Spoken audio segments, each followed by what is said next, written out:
ദക്ഷിണ കാലിഫോർണിയയിലെ ജനവാസ മേഖലകളെ ഭീതിയിലാഴ്ത്തി കാട്ടുതീ പടരുന്നു. കടുത്ത കാറ്റിനെ തുടർന്ന് നിയന്ത്രണാതീതമായി പടരുന്ന സാൻഡി ഫയർ മൂലം 17,000-ലധികം ആളുകളോട് അടിയന്തരമായി വീടുകൾ വിട്ട് ഒഴിഞ്ഞുപോകുവാൻ അധികൃതർ ഉത്തരവിട്ടു. ലോസ് ആഞ്ചൽസിന് വടക്കു പടിഞ്ഞാറുള്ള സിമി വാലിയിലെ കുന്നുകളിലാണ് തിങ്കളാഴ്ചയോടെ തീപിടുത്തമുണ്ടായത്. കണക്കുകൾ പ്രകാരം 1698 ഏക്കറിലധികം വനഭൂമി തീ വിഴുങ്ങിക്കഴിഞ്ഞു. ജനവാസ മേഖലയ്ക്ക് തൊട്ടടുത്തുള്ള കുന്നുകളിൽ തീ പടരുന്ന ദൃശ്യങ്ങൾ പുറത്തുവന്നിട്ടുണ്ട്. ഒരു വീട് പൂർണ്ണമായും തകരുകയും നിരവധി കെട്ടിടങ്ങൾ ഭീഷണിയിലാവുകയും ചെയ്തതായി വെഞ്ചുറ കൗണ്ടി ഫയർ ഡിപ്പാർട്ട്മെന്റ് വ്യക്തമാക്കി.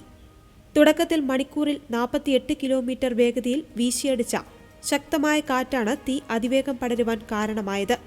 എന്നാൽ രാത്രിയോടെ കാറ്റിന്റെ വേഗത കുറഞ്ഞത് രക്ഷാപ്രവർത്തകർക്ക് ആശ്വാസമായിട്ടുണ്ട്. ഹെലികോപ്റ്ററുകളും എയർ ടാങ്കറുകളും ഉൾപ്പെടെ 750ഓളം ഫയർഫോഴ്സ് ജീവനക്കാരാണ് ഇവിടെ തീയണയ്ക്കാനായി രംഗത്തുള്ളത്. നിലവിൽ 5% തീ മാത്രമാണ് നിയന്ത്രണ വിധേയമാക്കുവാൻ സാധിച്ചിട്ടുള്ളത്. തീപിടുത്തത്തിന്റെ യഥാർത്ഥ കാരണം കണ്ടെത്തുവാൻ അന്വേഷണം ആരംഭിച്ചിട്ടുണ്ട്. ലോസ് ആഞ്ചലസ് നഗരത്തിലേക്ക് തീ പടരുവാൻ സാധ്യതയില്ലെന്നും എങ്കിലും സ്ഥിതിഗതികൾ സൂക്ഷ്മമായി നിരീക്ഷിക്കുകയാണെന്നും അടിയന്തര സഹായത്തിനായി ഫയർഫോഴ്സ് സംഘത്തെ വെഞ്ചുറ കൗണ്ടിയിലേക്ക് നിയോഗിച്ചിട്ടുണ്ടെന്നും Los Angeles mayor Karen Bass അറിയിച്ചു. ഇതിനു പുറമെ റിവർസൈഡ് കൗണ്ടിയിലുണ്ടായ ബെയിൻ ഫയർ, വെറോണ ഫയർ എന്നിവയിലായി പുക ശ്വസിച്ചും മറ്റും 5ഓളം പേർക്ക് പരിക്കേറ്റിട്ടുണ്ട്. മറ്റൊരു പ്രധാന തീപിടുത്തം ദക്ഷിണ കാലിഫോർണിയ തീരത്തുള്ള പ്രശസ്തമായ സാന്താറോസ ദ്വീപിലാണ് റിപ്പോർട്ട് ചെയ്തിരിക്കുന്നത്.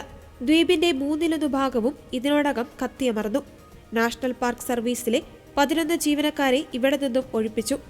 അപൂർവ ഇനം സസ്യങ്ങൾ, കുറുക്കന്മാർ, കടൽ സിംഹങ്ങൾ എന്നിവയുടെ ആവാസ കേന്ദ്രമായ ഈ ദ്വീപിലെ തീപിടുത്തത്തിന് കാരണം തകർന്ന കപ്പലിലെ ഒരു നാവികനാണെന്നാണ് പ്രാഥമിക വിവരം.